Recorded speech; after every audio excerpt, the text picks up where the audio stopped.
Okay, it's May 20th, 2024. This is Kevin McConnell and Chuck McConnell. We're going to have a discussion on Dad's experience in Vietnam. I'm going to line these up with some photos he has from his experience over there. So, Dad, why don't you start off with telling us about how you got from Mineral Wells, Texas to Vietnam to start with? Okay, Mineral Wells, Texas was where our battalion, about 1,500 troops were stationed. And this is an engineering construction company, or battalion. We went by train to California. We got on a ship in California, the 1,500 of us. And there we met another battalion. So now we had about 3,000 people, plus a few specialty companies like a water purification company and some medical units that were going over there with us. So we got on this ship, USS Eltonge, and we started out across the Pacific Ocean, and we got out past Hawaii, and the ship experienced its third major power failure, and we had to send out SOS. Luckily, the seas weren't high, or we'd have really been in trouble. So several ships came by, and they towed us to Midway Island. At Midway Island, they brought in another ship, and we transferred all of our military gear, all of our food supplies, all of our combat equipment, and personal stuff from one ship to another ship, and that took several days. As an officer, I was enabled to go ashore on Midway Island. I got to walk around with the Goonie birds. Goonie birds are a baby albatross, and we had a military airport there, and in order to get planes in and out, they would have to run a vehicle down the runway with flags and stuff to scare off all the birds so the planes wouldn't hit birds when they got in there. So then we went to the Philippines. We stopped several. So let me ask you a question. This is just based on some past stories that you had told me. So when you were on Midway Island and they had to transfer all your equipment Right, from one ship to the other from the ship. dead ship to another Right, ship, right, and right. the ship that you were getting transferred to was more like a cruise ship. It was a real nice ship. It had air conditioned units in it, and it did have some dependents that were going from the U.S. over to the Philippines. Okay. Right. And they dropped some equipment. I think you said once Yeah, where you saw where they dropped some equipment in the harbor. Yeah, They they were transferring it. everything you can think of happened while they were doing that. They dropped some down the holes. They dropped some in the water. It was because they were trying to use winches and cable setups, from one ship to the other ship, and not everything was in perfect shape. Hmm. So we left here. We went to the Philippines, dropped off the dependents, got out into the China Sea, and this is the first time we could open up classified documents to see where we were going to go. And at this time is the first time I knew we were going to Cameron Bay. So several days cruising across there, we got into Cameron Bay. And this is 65. June of 65? Yeah, somewhere in there. Yeah, June of 65. June of 65. Took us 20 some days to go from California over to Vietnam. Special Forces unit had been on Cameron Bay where we were going to be putting up our encampment about a month before we got there. So it was supposed to be safe, but taking no chances. We were like the Marines going ashore. Luckily, we didn't have any immediate problems, but the first thing everyone was told to do is to set up your pup tent and dig a foxhole and be prepared for anything. So this first picture that we're looking at here, this is a landing craft, right, that you went on. We got on a landing craft, many as you could put in it, more than you could put in it, and we went ashore on the landing craft. And once we got ashore, we tried to assemble our groups by companies. I was the executive officer of Company C, and we had about people in our company, I guess. No, that's about right, because a platoon is about 160. So no, a platoon's only about 40. So. And then this next picture. To the right, these are ships that they had unloaded equipment and supplies into these landing crafts, and they were able to run ashore, and then like a fork truck would run up in there and unload them and put all this stuff on shore. And the next picture then is some of the area that we were going to bivouac in. So we were checking it out. The sand is so fine. We had a terrible time even in four-wheel drive low to get around. You had to let air out of the tires, and really a struggle to go around and look at the area. And here you can see our company. We were putting up our pup tents, and at the end of the pup tent you had a foxhole. So some people got carried away and digging foxholes. They were digging to China, I think. And that's one of the guys in our company was digging a survival foxhole. And this next one was a bunker where if we were getting artillery or mortars, we would try to go to the bunker. And what you see there are Vietnamese that come through and selling storage boxes, chests, and people were buying a few of them to put their junk in. So in Cameron Bay, you had mentioned that it was kind of at the base of some hills that the Japanese had used for. They had tunnels and stuff. Right. It was so tell us a little bit about with, that. Tunnels, and they had fortifications to fire out at sea to keep people from coming in. And we got the pleasure of walking over all of that stuff and checking it out. So you had to go through those tunnels. We went into some tunnels, yes. Make sure there was nobody in them. Yeah. And here's, you can see some more ships in the harbor and more equipment coming in. It was a slow process.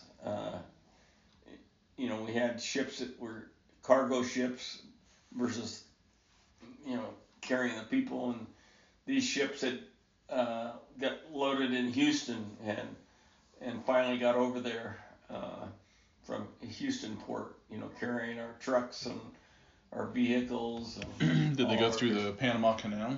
No. To get over to you? I don't know. They go through the Gulf of Mexico down to Panama and then across? They might have. Yeah, probably did. They wouldn't have had to go all the way through, or they'd have to go all the way down around the... Yeah, they probably did go through the Panama Canal. Okay. Yeah. So in these pictures, you don't see any, you didn't build any port or anything. These Not are yet. all Not yet. ships that came around and landed right on the sand. That was the first way to get equipment in. Later we did build 4 piers. That was one of the early construction jobs we had. We had equipment that would drive piles down into the salt water, and we built 4 piers there for later use in the conflict. Because you were literally the first troops in '65 to we were the first come ones into on Cameron Bay. So this is a Willys Jeep that they used in World War II? Yep. Okay. And there's up on the hill looking back down at our encampment down there. So this is a hill that you secured that Yes. you wanted to make sure people weren't up there above you shelling you and shooting down on you. The first week or so I had the pleasure of leading several patrols up into the hills and checking out several tunnels, and I'll tell you, that was hard to tell these troops to go down in the tunnels with their flashlight, and thank goodness we never did have any conflicts with anybody. There was nobody that we found in there. this next picture, I think we're out of the pup tent era, probably about a month later, and we had what they call squad tents, where you can stand up in them, and the officers were sleeping in one area tent, and the troops got their own squad tents. Concrete floors? So you poured concrete floors and then put the tents on top of them, or? We did, yes. To start with, we didn't, but we did pour concrete pads as soon as we could and put the tents over them.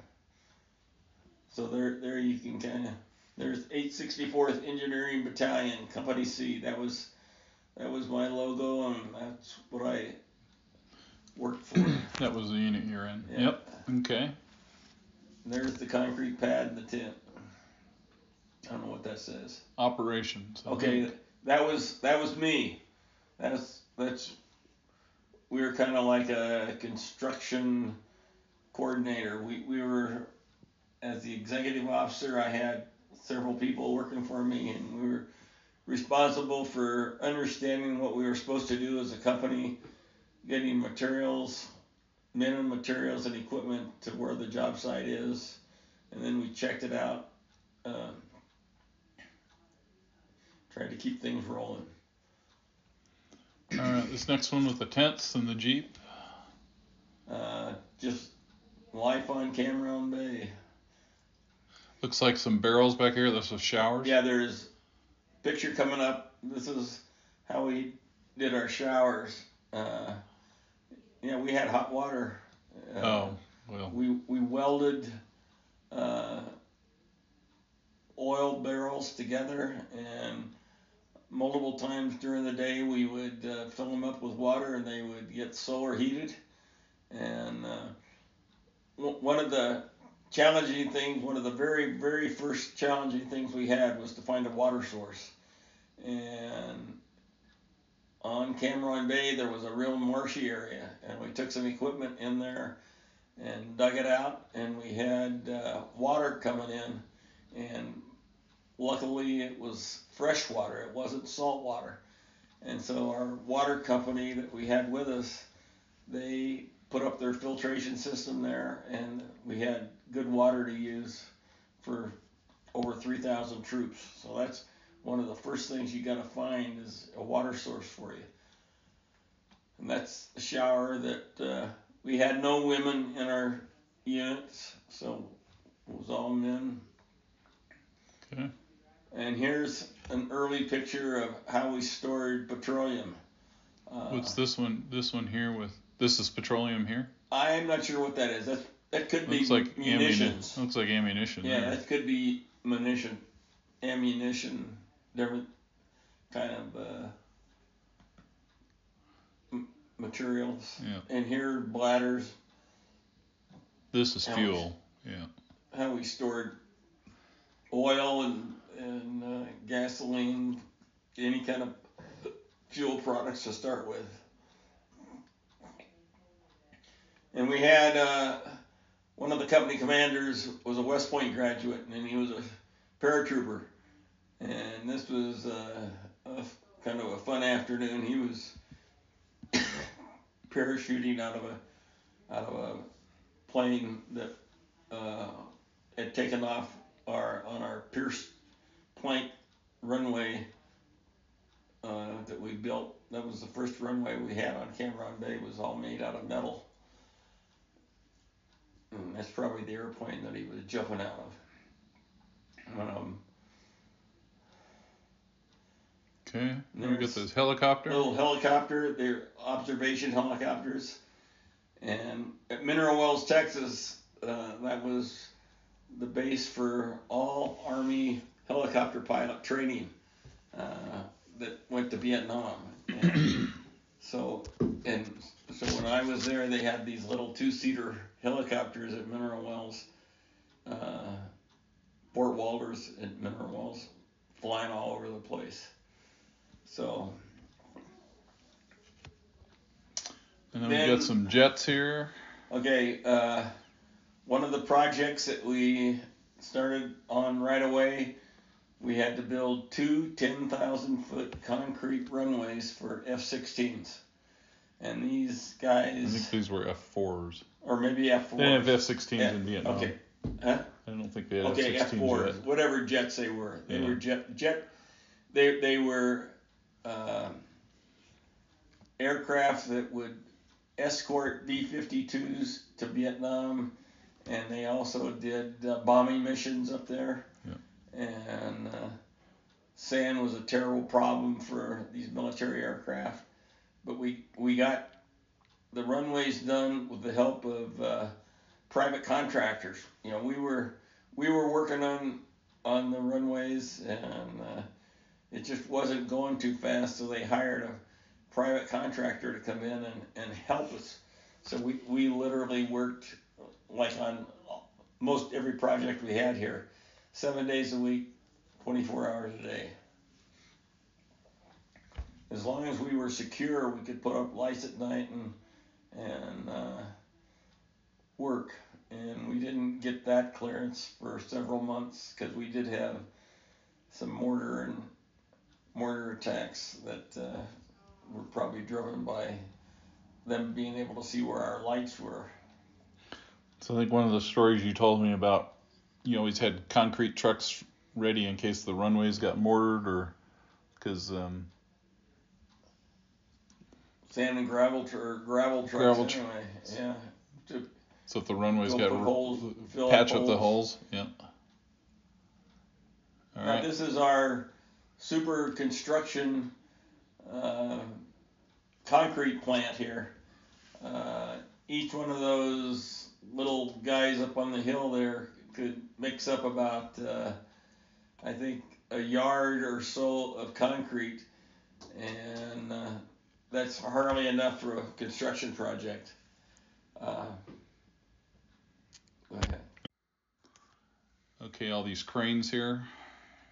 That's more concrete work. Yeah, concrete work, construction work.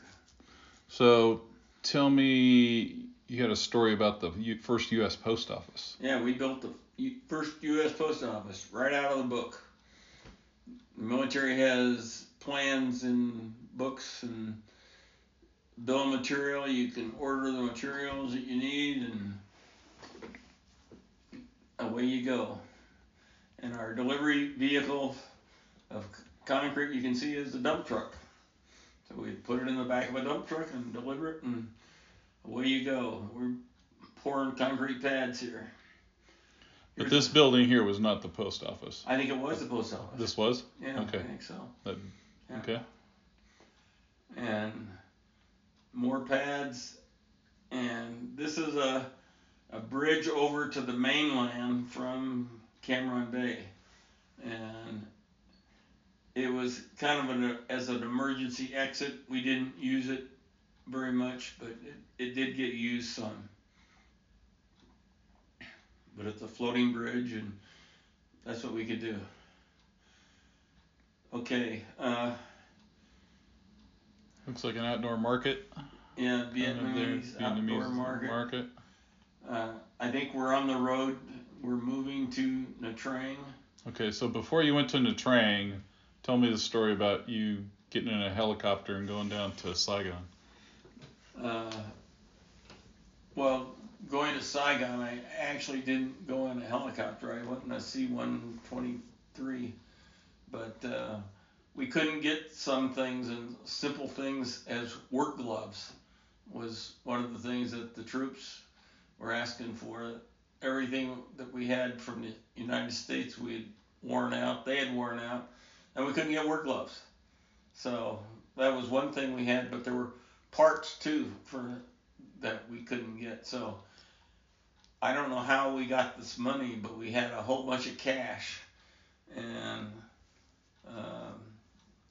another guy and I, we went to Saigon, and believe it or not, you could go down different alleys and you could buy U.S. material that was shipped from the United States, shipped to us, but it was stole somewhere in the process, and you could buy it off the black market in Saigon.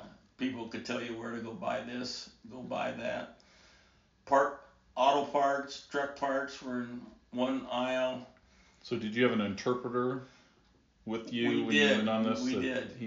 Well, we picked up one. He was in guiding you Saigon, around. Yeah. Okay. And we got our gloves. We put them on the 123, and we got a bunch of parts that we couldn't get. We were supposed to be able to order these, where we were in Cameron Bay, and they would show up in your tent. Haha. Well, they just weren't coming, and they were marked as shipped and received, but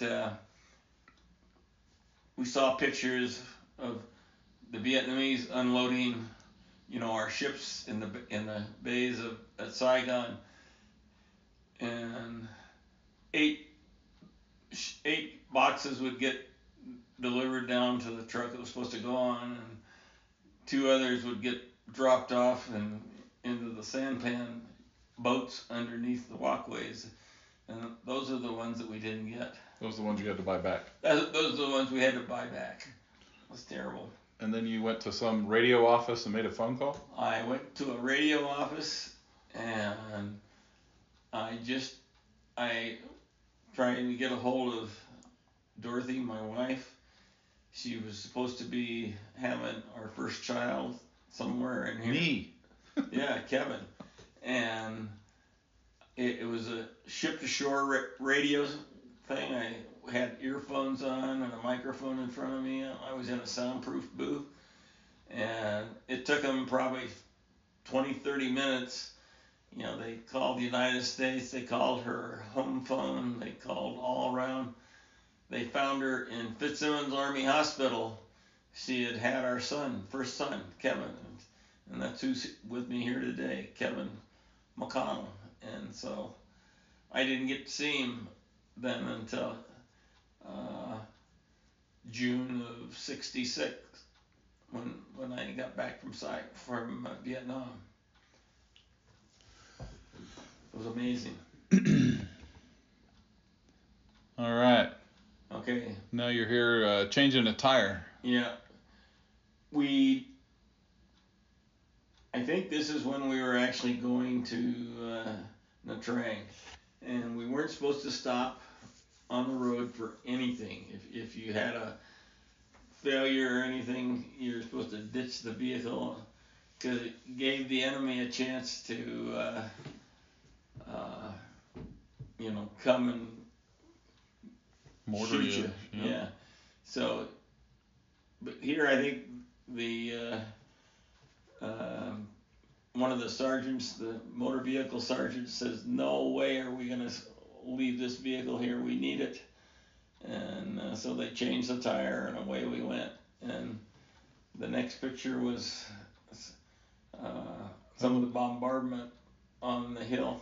Yeah, that looks like some from shelling on that hill there. Yeah, our planes were coming out of Nha Trang, and they would have targets they would bomb during the daytime with planes, and then at night, when we first got to Cam Bay, they would shell them with artillery, long-range artillery.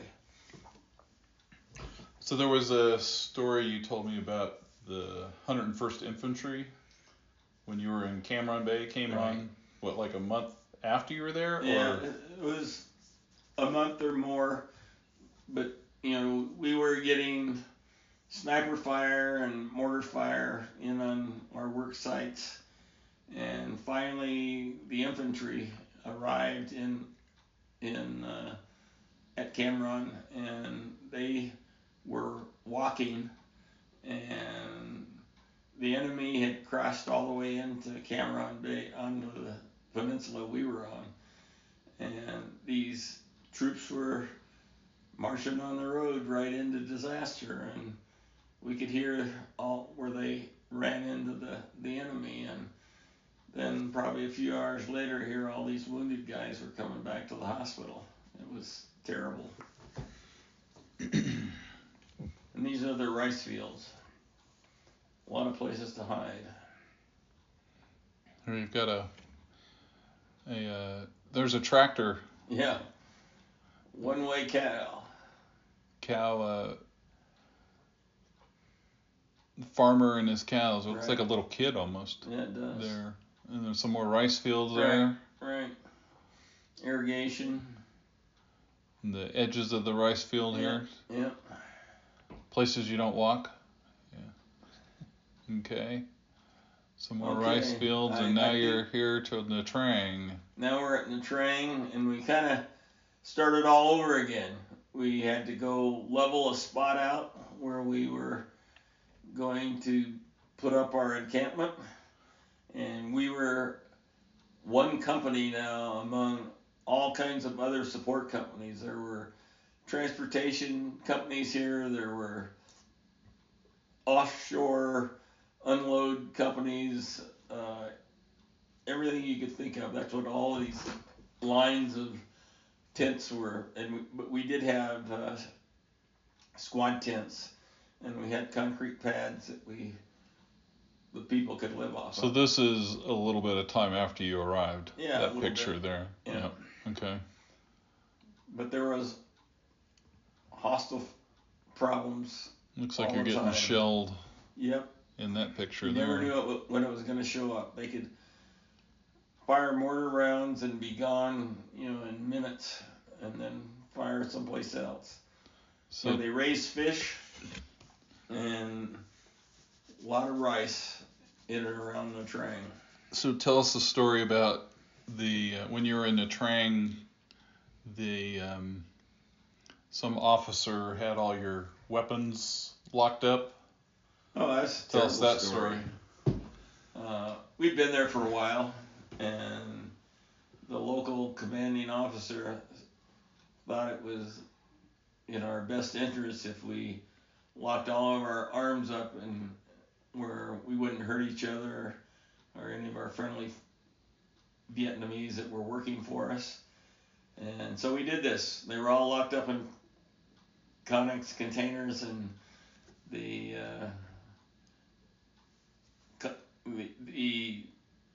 day officer or night officer always had a key to these. But again, can you imagine trying to get these weapons out? Panic attack. Well, guess what? It happened one night. We were in this encampment, had concertina wire, probably 6-8 feet high, and we had guard posts, several guard posts where you could get in and out. Well, the Viet Cong killed the 2 guards that were in the guard posts and just walked up and down the tent roads, throwing grenades and explosives, and we had lots of problems that night. And the officers in Natrang, we got to sleep in a house in Natrangs, so we were made aware of the problems, and we drove back to where we were, and on the way back we got shelled a couple times with mortar rounds near where we were driving. That was spooky. I'll never forget that. Right on the edge of the Air Force Base there. So did you get back in the base? Yeah, we got back to where our company was, and got the weapons out? Our men already had all their weapons and taken their positions to guard our equipment. We had all kinds of problems with. We hired the Vietnamese to help us. Well, they did other things to us too. They booby trapped. The worst thing was what do you call it? The box in your. The glove box in your truck. They booby trapped the glove box. They could put a grenade in there, and we lost several people with grenades. They would cut hydraulic lines of the equipment so you couldn't use it. It was terrible. They would loosen things up and it'd fall apart. You'd get upset with your maintenance people, but it wasn't their fault. But so sabotage. Lots of sabotage going on. All right, so you were talking about the fish farms here. Yeah, about the only thing that you could, every once in a while we would get a pass to go into town, and we could go into town and we could eat at a restaurant, but you were really, really careful what you ate. It was rice and some things that were so bad. They fermented fish called nutmom, and it was terrible. And they used that like we use ketchup on meat and stuff. They used this nutmom on rice, and it was a fishy, gooey substance that was terrible. Okay, we got some more ships coming into Trang there. Yes, they didn't have near as big a harbor as we did at Cameron Bay. And one of the, I don't know whether that picture there is a picture of one of our jobs in the train was to go up on this hill right by the train and put in an anti-missile or anti-aircraft missile site. And so we had to put this road up there, and it was, like building a road through the Rocky Mountains. We really didn't have time to engineer it, so we gave the Caterpillar drivers a license to build a road. And I did flag some of the road at the beginning, and that little event, I was having to do it through brush and swamplands and everything else. I ended up in the hospital. I got dengue fever, so I was in the hospital for about 4 or 5 days, and that was a very unpleasant event. In Vietnam, or did you go out of country? No, I stayed. I never got bad enough to have to be shipped out of the country. They had a hospital there in the train that they took care of me. But I literally lost a couple days that I was unconscious, that I didn't know what had happened. And this was, so a different story. I think this was back in Cameron Bay. We may have skipped it, about the mission. You were supposed to go out to this island and recon this island for a radio, or this was Nha Trang? This is Nha Trang, yeah. Okay. Yeah. So why don't you tell us that story about what happened then? Well, that was not a very good situation. The company commander and I, we were taking turns going out on recon patrols or missions. Recon is to look over, a job site where you're gonna do your next job. Well, he'd do one, I'd do one. Sometimes you could drive, sometimes you'd have to take a helicopter. This time we were gonna have to take a boat out to this island. You could see the island from the shore. It was a ways off. I don't know how far away it was. It was several miles out in the bay. And I was all ready to go. We had, I think, 4 sergeants that were going to go with us. And we were going to be out there almost a week. So we were geared up, ready to go, food and so forth. And at the last minute, he comes walking in, the company commander, and says, "I've decided I'm going to go." So he went, what can I say? I'm the executive officer. He's the commanding officer. He goes, he takes the sergeants, and they go get on the boat, and they start out across the bay there to the island. Well, the boat sank, and he was the only one that didn't make it, the company commander. He drowned. So all of a sudden here I find myself as the company commander now of our company, and that lasted for about 4 to 6 weeks until they got a new company commander from the States flown in, and but everything went well. And how old were you then? Oh, I was 22, 23 years old. But we had good people. The sergeants were good. The people were good. The people did not give us any trouble. They worked their fannies off. They were, when we were on Cameron Bay, we were working not quite 24 hours a day, 7 days a week, but here we were working like 10-hour days, 6 days a week. So they were always tired, and they ate well. Oh, and that was another one of my jobs, was I was the commanding officer for the mess tent, and I was always out scrounging food. And we were able to get some fresh stuff from the Vietnamese, but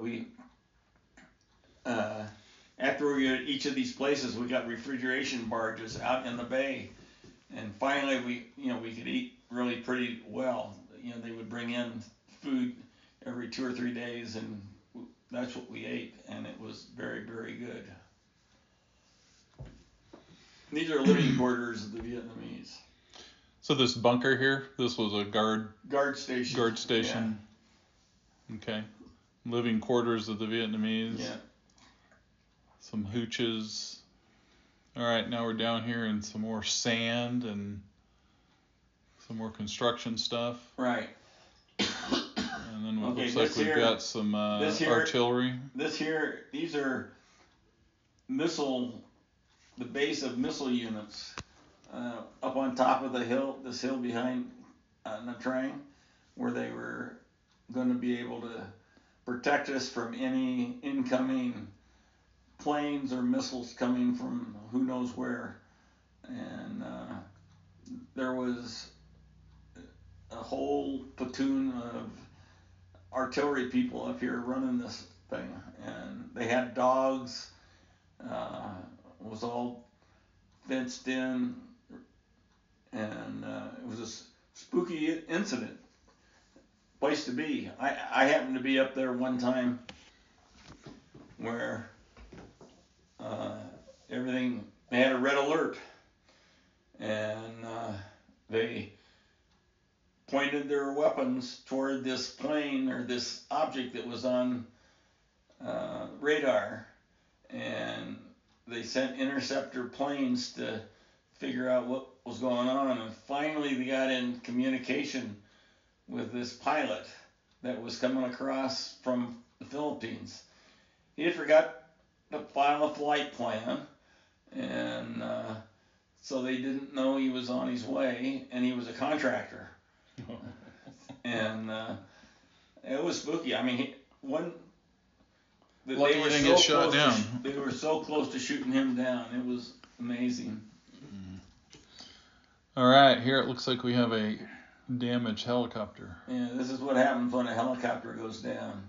And that was one of our jobs, is taking a crane, like you see in the next picture, out and recovering some of these things. So the Vietnamese couldn't use the spare parts or the metal and so forth. So this one had gotten shot down? I don't know whether it got shot down or he crashed into the side of a hill. Oh, okay. No. Okay. And this is our security system around the place. And I don't know, this might have been where they cut through the wire or cut through wire. Yeah, looks like the wire is a little damaged there. Yeah. We had lots of problems with pets and monkeys, because we had the concertina wire booby trapped. If we'd shoot off a flare up in the air where we got touched or something, and most of the time it was like a dog or like here was a monkey. A monkey set it off. Monkey set it off. So this is just a fence row? Yeah, that's just a fence row. Is that like a defensive fence row there? Yeah, okay. By the Vietnamese from the rice fields. Okay. There's the concertina wire that we built that all the way around our enclosure. All the way around your base? Yeah. Yep. Okay. And we had a typhoon go through us. We had, I don't remember how much water in like a 24-hour period, but everybody was soaked. The people in all of our tents were soaked for about a day. I mean, it was a mess. It was really, really bad. And there's nothing you can do about it. Once sand gets saturated, it's saturated. So when you, let me go back and ask you a question. When you were in Saigon, you had told me once that you had lunch with a general there, which then you had lunch with Westmoreland. He was the lead commanding officer commander over for Vietnam. all of Vietnam, Right, and right. you had lunch with him a couple times. Yes, I Tell have. us about that. Well, he was concerned about morale, and he would go around from base to base, and each unit would send one person as a representative, and for some reason I kept getting selected, which was okay because they always fixed a real nice meal for me. Got some good steak, huh? But we would eat outside, and he would just go around the table and, just asking us, what do we need? What's the morale? Are the people well taken care of? And do you need anything? That was his talk line, and he was good. Okay.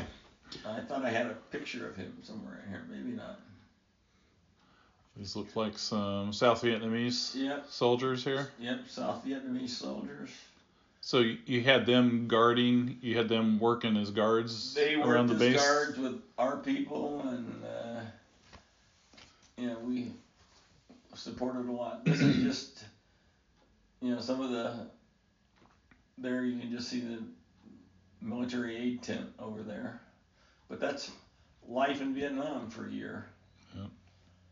Bunkers. Looks like you got a parade ground, or looks like your men are all lined up here in this one. I don't know. We had to practice shooting, keep our skills up. So it might have been a shooting range. Shooting range there. Yeah. Okay. All right. And crane. Yeah. Cranes coming in, more bunkers. Yeah. Now here's the guard shack where the two guys were killed when the Viet Cong came into our encampment. The one here with the wood structure? Yeah. And then this is just another one on the base, the bunkers and stuff? Yeah. Oh, then it looks like we got some entertainment.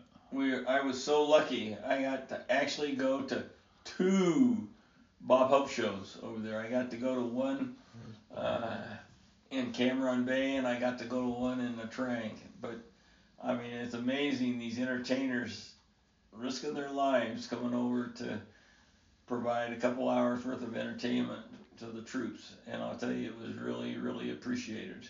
Wow, that's cool. Yeah, it was cool. There's Bob Hope. There's Bob Hope, and Margaret. Margaret? Yeah, she was there. I don't remember all the rest of them, but it was really good. Yes, sir. Here we are at Cameron Bay, the Sahara of the Far East. This is what the French Foreign Legion is trying to forget. Now, it's wonderful to be here in this zillion-dollar cat box.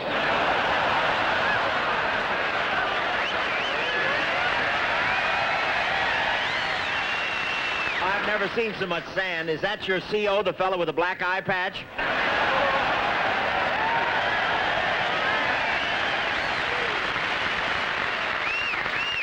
Now, this is the world's biggest supply depot. It looks like Bobby Kennedy's pantry. This is the home of the 1st Logistical Command. I thought you'd like to know, and it's a very efficient port. In less than 12 hours, 50% of every cargo that lands here has found its way into the black market. All right, this is downtown Nha Trang, or downtown Saigon. Or Saigon. This is downtown Saigon. Yeah. So this was the trip you made down there, or a second trip, or? I think this must have been the first trip I was there. First trip you were there? Okay. And this is how they had running water. The kids getting water. Yeah, the kids getting water. And the buckets, taking it back. Yeah. And here's their mobile restaurants. Looks like they're carrying ice. Oh, they had food underneath it. And then there's fish. Fish for eating, yep. More fish, more fish. And then this one looks like what this was they would bring, maybe it's the next picture, but they would bring rice back in from the fields in bundles, and they had a concrete pad, and they would beat these bundles with these little rakes and their feet to get the rice grains out of the heads of the rice stalks, and then they, at the end of the day, they would sweep it all up and divide the rice among themselves, and that's how they harvested. They thrashed the rice, that way. I mean, it was manual labor. And I don't know whether that's Hong Kong or not, but I did get to go on an R&R trip to Hong Kong. Yep, looks probably like Hong Yeah. Kong there. So you got a week off? I got a couple days, a week off, yes, and they flew us from Nha Trang to Hong Kong. And first time I'd seen a flush toilet in a year. So you just got to catch up on your sleep and A little bit. Got to see. Toured around. Yeah, I got to walk around the city. It was interesting. When I went to Hong Kong on a business trip, the memory I had of it was all of the high rises all had bamboo scaffolding around all them. around it. All around it. Everything was they did bamboo. here too. Was that there? And the British were still in charge when I was over there. They were in control of Hong Kong. That's not quite bamboo there. No, but it's not quite. some different scaffolding there on the. Okay, and then we've got. This is Hong Kong and the border into China. Okay. That's, so you saw that on your R&R. Yeah, I saw that on my R&R. And this here happened back in Cameron Bay. Somewhere along the way, I was able to get a box of cigars, and I'm not a smoker, and I still am not a smoker. But I passed out cigars, and they said, "Well, you got to smoke one too." So I took a couple puffs. After I was born. After you were born. It was. I made you smoke a cigar after you were born. So tell us about the last couple days in your travel back to civilization. Okay, I got orders that I could leave Vietnam, and so I pack up everything. We had a new company commander then. He was from the United States, fresh, and so everything was turned over to him. I had to wait at the Nha Trang airport to get a ride back, and I had a terrible. I think I waited 3 days, couldn't get a ride back. So they offered me a classified carrier position on a 2-seater plane that was going from Nha Trang to to Saigon, Tan Son Nhut Air Force Base. So I took that, and to this day, I don't know why I did it, but I wanted to get away from Nha Trang. And so this pilot, I got in his plane, and I had these classified briefcase. I don't know whether they were, I think it was handcuffed to me, actually. And we took off, and in order to avoid enemy fire from the ground, he flew very low at times, zipping over the top of trees and up and down valleys and around storms. It was so spooky. But we finally got to Tan Son Nhut Air Force Base and landed, and I got rid of these documents. And was this where you had to sit on your flak jacket? Yeah. You told me once where they told you, take your flak jacket off and sit on it. That was helicopters. When you're going out on recon missions, you took your flak jacket off of your chest and you would sit on it so you wouldn't get shot from underneath. Shot in the butt. Okay. Yeah. So now I'm in Saigon, and the way they do that the way they did it then was first in, first out. So you're on a list, and I think I stayed there another 3 or 4 days, and finally my number came up, and plane from the United States, a Continental plane with American waitresses, stewardess, were on the plane. They land the plane. people get off the plane. They never turn the engine off the plane.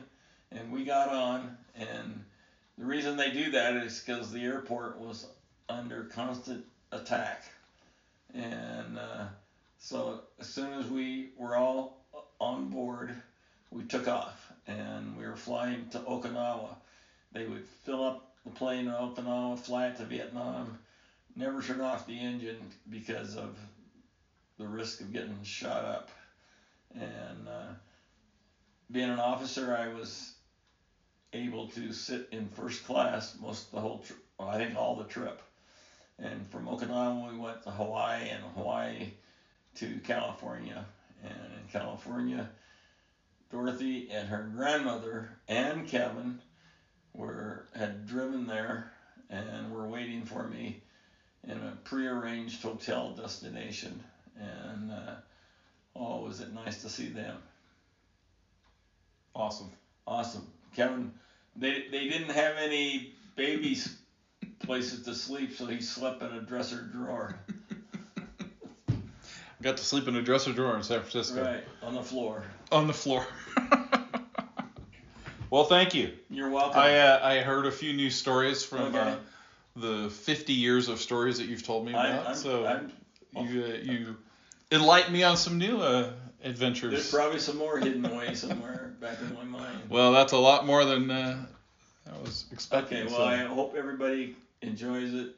War is no good. We need peace. We don't want war of any kind, anywhere. I'm so glad I was able to go there and come back. We lost over 50,000 troops in Vietnam. When I landed, we in Cam Ranh Bay, we made headlines back in the States that 80,000 troops are now in Vietnam.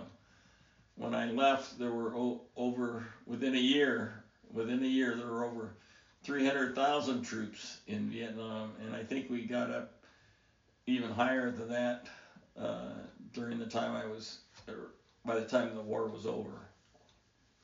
I think it was close to 500,000 troops. Well, thank you for your service. Thank you. And thanks for doing this. I'm glad I can share that.